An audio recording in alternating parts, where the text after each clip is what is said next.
channel BioSchool. I'm your educator Himani. This is the 11th lecture of the lecture series Biomolecules. Make sure कि आपने पहले के भी सारे वीडियोस देखे हों ताकि आपके कॉन्सेप्ट्स में क्लियरिटी मेंटेन रहे। तो आज के लेक्चर में हम पढ़ने वाले हैं प्रोटीन। लास्ट लेक्चर तक हमने पढ़े थे अमीनो एसिड्स। जैसे कि हमें ये पता है कि amino acids are building blocks of protein. Okay तो आज हम प्रोटीन्स के कुछ बेसिक स्ट्रक्चर्स एंड फंक्शंस देखने वाले हैं। तो यूजुअली क्या होता है कि प्रोटीन्स आर पॉलीपेप्टाइड्स। पॉली मतलब मेनी, ओके पॉली मतलब मेनी एंड पेप्टाइड्स मतलब यहाँ पे होते हैं अमीनो एसिड की चेन। ओके तो proteins are polypeptide, they are linear chains of amino acid linked by the peptide bonds. Each protein is a polymer of amino acid. Basically proteins क्या होते हैं, प्रोटीन्स जो होते हैं ये अमीनो एसिड्स की ऐसी चेन होती है। ओके ये ऐसे अमीनो एसिड की लीनियर चेन होते हैं एंड ये सिंगल ये जो है जैसे अमीनो एसिड 1 हो गया, ये 2, third, fourth, fifth, six, seven, ये 7 अमीनो एसिड्स तो है पर ये एक पेप्टाइड बॉन्ड फॉर्म होते हैं। ओके ये एक पेप्टाइड बॉन्ड से जुड़े हुए रहते हैं, ये एक पेप्टाइड बॉन्ड है एंड ये इसी चेन को हम लोग कहते हैं प्रोटीन। ओके इसी चेन को हम लोग कहते हैं protein. A protein is a heteropolymer and not a homopolymer. अभी प्रोटीन्स क्या होते हैं कि वो एक हेटेरोपॉलीमर होते हैं एंड होमोपॉलीमर नहीं होते। हेटेरो मतलब का क्या होगा, हेटेरो मतलब होता है डिफरेंट। ओके एंड होमो मतलब क्या होता है, होमो मतलब होता है सेम। तो यूजुअली क्या होता है कि जैसे हमने डिस्कस किया था कि जैसे 20 अमीनो एसिड्स होते हैं। ओके अब 20 अमीनो एसिड से क्या बनेंगे, कोई प्रोटीन की चेन बनेगी।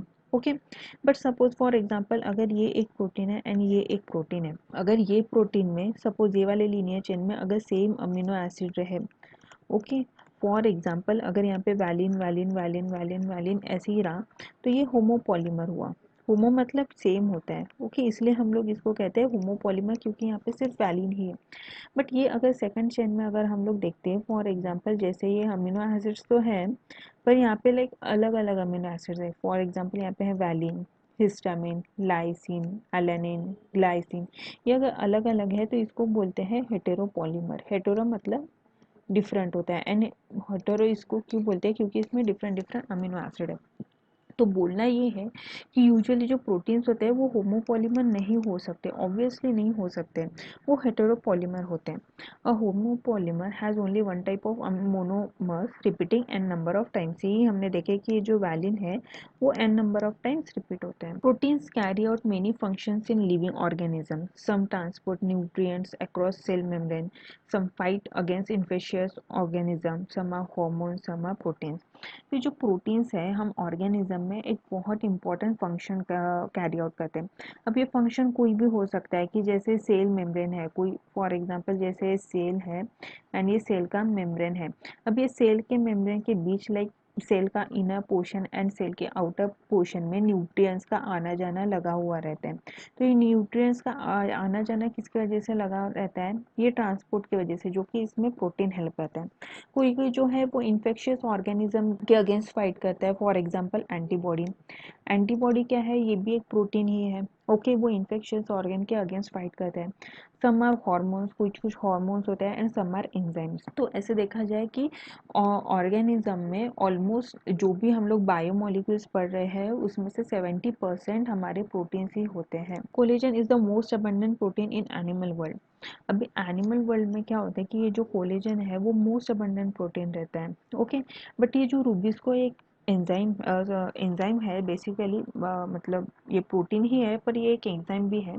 तो ये जो क्या है राइबोलोज बाइफॉस्फेट कार्बोक्सिलेज ऑक्सीजनेज, ये जो प्रोटीन है वो मोस्ट अबंडेंट प्रोटीन है इन द होल बायोस्फीयर। मतलब क्या होता है कि अगर हम लोग अगर एनिमल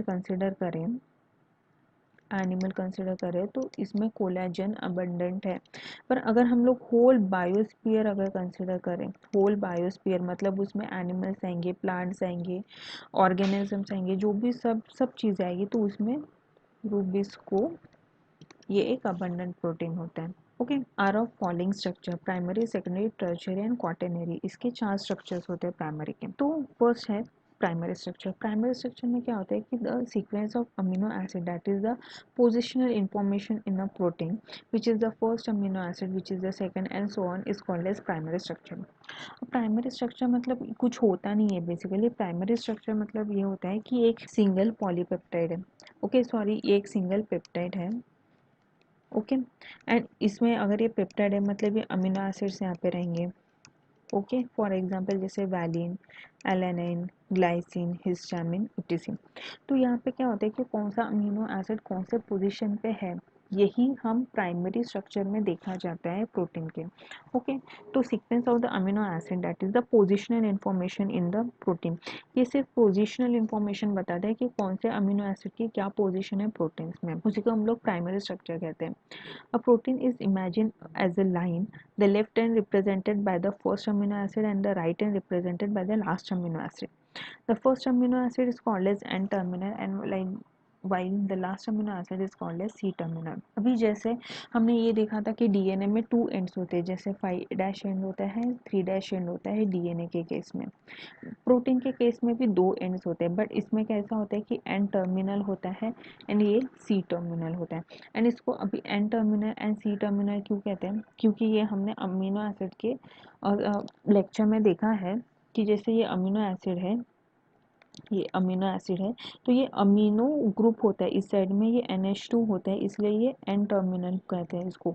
ये और ये होता है फर्स्ट अमीनो एसिड, ये होता है फर्स्ट अमीनो एसिड। एंड ये जब ये अमीनो एसिड लिंक होते जाएगा, लिंक होते जाएगा, लिंक होते जाएगा, ओके। तो ये जब लास्ट अमीनो एसिड होता है यहाँ पे COOH रहते हैं, ओके। एंड ये लास्ट अमीनो एसिड होता है, ये लास्ट अमीनो एसिड होता है, इसलिए यहाँ पे COO है, इसलिए यहाँ पे इसको कहते हैं सी टर्मिनल, ओके। तो फर्स्ट अमीनो एसिड का N terminal and last amino acid का सी टर्मिनल, इसमें भी 2 टर्मिनल्स होते हैं। Simplest linear structure having amino acid link by the peptide bond, और ये हमने देखा ही है कि पेप्टाइड बॉन्ड से अमीनो एसिड एक चेन बनाता है प्रोटीन बनाने के लिए, and it is a non functional. Primary structure ये सिर्फ पोजिशनल इंफॉर्मेशन देता है, ये कोई फंक्शन कैरी आउट नहीं करता है, सिर्फ ये इंफॉर्मेशन देता है। सेकंड आता है सेकेंडरी स्ट्रक्चर। सेकेंडरी स्ट्रक्चर में क्या होता है कि it is a structural and not a functional protein. अब ये सिर्फ स्ट्रक्चरल इंफॉर्मेशन देता है, ये फंक्शनल प्रोटीन नहीं है, ये एक नॉन फंक्शनल है, ओके। ये स्ट्रक्चरल है बट ये नॉन फंक्शनल है। They are of 2 types that is alpha helix and beta pleated sheet. अब ये alpha helix and beta pleated sheet ये सब पोस्ट सेकेंडरी स्ट्रक्चर है, ओके। ये सेकेंडरी स्ट्रक्चर है, इसमें 2 स्ट्रक्चर होते हैं, एक होते हैं अल्फा हेलिक्स एंड दूसरा होता है बीटा प्लेटेड शीट, ओके। अब बीटा प्लेटेड शीट में क्या होता है कि ऐसे जिगजैग मैनर में शीट्स होते हैं, ओके। ये बीटा प्लेटेड शीट। बट ये अल्फा हेलिक्स क्या होता है, अल्फा हेलिक्स डीएनए की तरह राउंडेड में होता है। एंड बेसिकली ये अल्फा हेलिक्स क्या होता है, ये राइट हैंडेड होता है, राइट हैंडेड होता है बेसिकली, राइट हैंडेड हेलिक्स होता है। पर ये जो बीटा प्लेटेड शीट है वो पैरेलल भी रह सकता है या फिर एंटी पैरेलल भी रह सकता है, एंटी पैरेलल भी रह सकता है। अब ये पैरेलल एंड एंटी पैरेलल कैसा हो गया कि जैसे अगर ये कोई शीट्स है, ये कोई शीट है, ये ऐसा, ओके। ये पैरेलल हुआ क्योंकि ये देखो ये same like almost similar parallel जैसे होता है। अब एंटी पैरेलल मतलब क्या होगा कि जैसे ये ऐसे इस तरफ फेसिंग है एंड ये एंटी पैरेलल में इस तरफ फेसिंग है, ओके। तो ये एंटी पैरेलल हो गया एंड पैरेलल हो गया। तो बीटा प्लेटेड शीट में 2 टाइप्स होते हैं, parallel and anti parallel. And alpha helix में mostly right handed, alpha helix it है right handed coiled structure, okay. अभी हमने देखा था कॉइल्ड स्ट्रक्चर है stabilise by the hydrogen bond. Beta pleated sheet it is a plate form stabilise by the hydrogen bond, example keratin, collagen and elastin. अब कैसा होता है कि ये जो स्ट्रक्चर्स है जैसे प्रोटीन, जैसे इसका प्राइमरी हुआ, सेकेंडरी, टर्शियरी, क्वाटरनरी।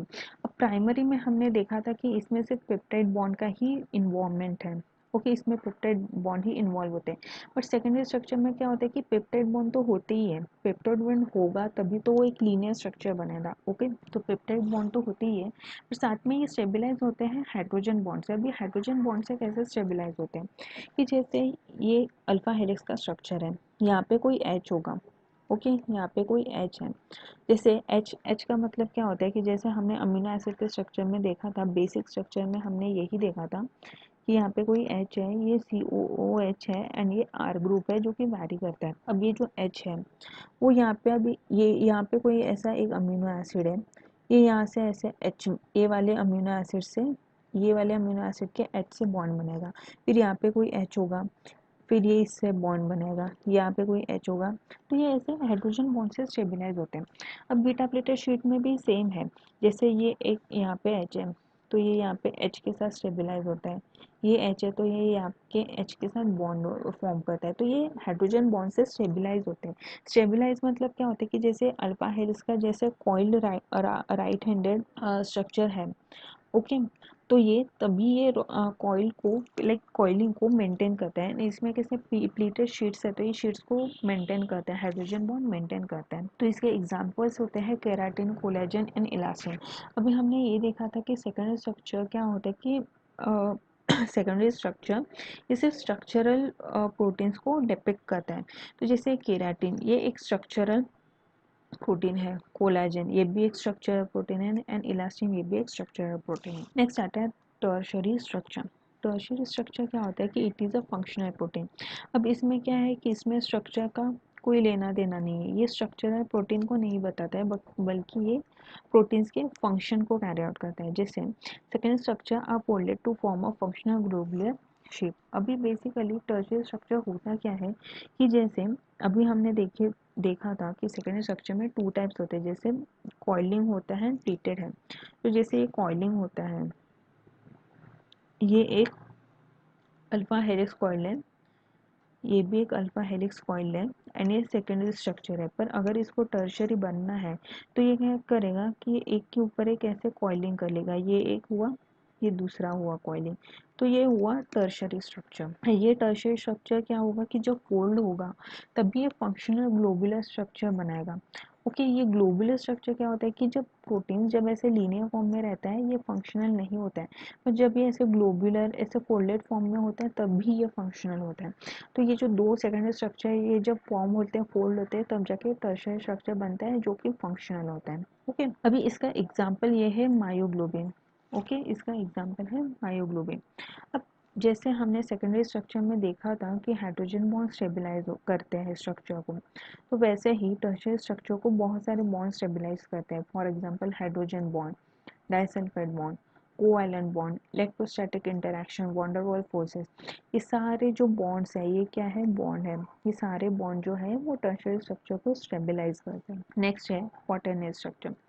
अब क्वाटरनरी स्ट्रक्चर में क्या होता है कि ये भी एक फंक्शनल प्रोटीन है where tertiary structure are interlinked with each other. अभी टर्शियरी स्ट्रक्चर कैसे इंटरलिंक होते हैं, इसका एक अच्छा इसका एग्जांपल क्वाटरनरी स्ट्रक्चर का हीमोग्लोबिन। अभी हीमोग्लोबिन में 4 हीम ग्रुप होते हैं। ओके, जैसे 1 2 3 4, ओके, ये 4 हीम ग्रुप है। तो अभी जैसे फॉर एग्जांपल जैसे ये एक टर्शियरी स्ट्रक्चर हुआ, ये एक टर्शियरी स्ट्रक्चर हुआ, ये एक टर्शियरी एंड ये एक टर्शियरी, ये आपस में इंटरलिंक्ड होते हैं, ये आपस में इंटरलिंक्ड होते हैं एंड ये बनाते हैं क्वाटरनरी स्ट्रक्चर। ओके, ये लिंक्ड होते हैं एंड ये बनाते हैं क्वाटरनरी स्ट्रक्चर। एंड इसमें भी बॉन्ड कौन से यूज होंगे, फॉर एग्जांपल अगर यहाँ पे कोई अमीनो एसिड का अमीनो एसिड के सॉरी पेप्टाइड्स है, फॉर एग्जांपल यहाँ पे भी पेप्टाइड है तो मतलब यहाँ पे पेप्टाइड बॉन्ड होगा। हाइड्रोजन बॉन्ड होंगे स्टेबलाइज करने के लिए, इलेक्ट्रोस्टैटिक फोर्सेस होंगे, वैन डर वाल्स फोर्सेस, ये सारे फोर्सेस होंगे जैसे हमने टर्शियरी स्ट्रक्चर में देखे थे। बट यही है कि एक फंक्शनल ग्रुप है, जैसे tertiary structure and quaternary structure ये फंक्शनल ग्रुप होता है। सेकेंडरी स्ट्रक्चर ये हमको स्ट्रक्चर बताता है, प्राइमरी स्ट्रक्चर हमको सिर्फ एक अमीनो एसिड का पोजीशन हमको बताता है। तो इसका एग्जांपल होता है हीमोग्लोबिन। तो इस डायग्राम में हम लोग देख सकते हैं कि लेवल ऑफ प्रोटीन ऑर्गेनाइजेशन, जैसे ये हुआ first primary structure is the sequence of a chain of amino acid. यहाँ पे सिर्फ सिंगल पेप्टाइड बॉन्ड है जो कि फोल्डेड भी नहीं है। ओके, सिंगल पेप्टाइड चेन है एंड इसमें अमीनो एसिड्स है, अलग अलग अमीनो एसिड्स है जिसकी वजह से हम पोजीशन हम लोग डिपिक्ट कर सकते हैं। Okay, position. सेकंड है सेकेंडरी स्ट्रक्चर। सेकेंडरी स्ट्रक्चर में देखिए ये प्लीटेड शीट्स हैं, अल्फा हेलिक्स है एंड ये हमको क्या बताता है, ये स्ट्रक्चर बताता है प्रोटीन का। ओके, ये टर्शियरी स्ट्रक्चर है। देखो ये देखो, ये वाला अल्फा कॉइल है एंड ये बीटा में शिफ्ट हुआ है, ठीक है। ये बीटा प्लेटेड है, देखिए ये बीटा प्लेटेड है, अल्फा हेलिक्स है। तो ये बीटा प्लेटेड ये सब मिला के ये टर्शियरी स्ट्रक्चर होता है, जो कि ये फंक्शनल होता है। एंड ये प्रोटीन स्ट्रक्चर, ये भी एक होता है फंक्शनल प्रोटीन। तो यही है प्रोटीन। प्रोटीन्स के लेवल्स होते हैं, 4 स्ट्रक्चर लेवल्स होते हैं। देन प्रोटीन के कुछ एग्जाम्पल्स मैंने बताए, बॉन्ड्स बताए, ओके, क्या अबंडेंट है क्या नहीं, ये सब हमने प्रोटीन की सारी इंफॉर्मेशन देख ली है। तो आई होप आप सबको आज का वीडियो पसंद आया होगा। अगर आपको पसंद आया होगा तो लाइक बटन को हिट कर दीजिए और साथ ही में चैनल को सब्सक्राइब करना ना भूलिए। अगर आपको अपकमिंग वीडियोस के बारे में नोटिफिकेशन चाहिए होगी तो आप बेल आइकन को हिट कर दीजिए। Will meet you soon in the next video. Till then keep learning and keep growing. Thank you.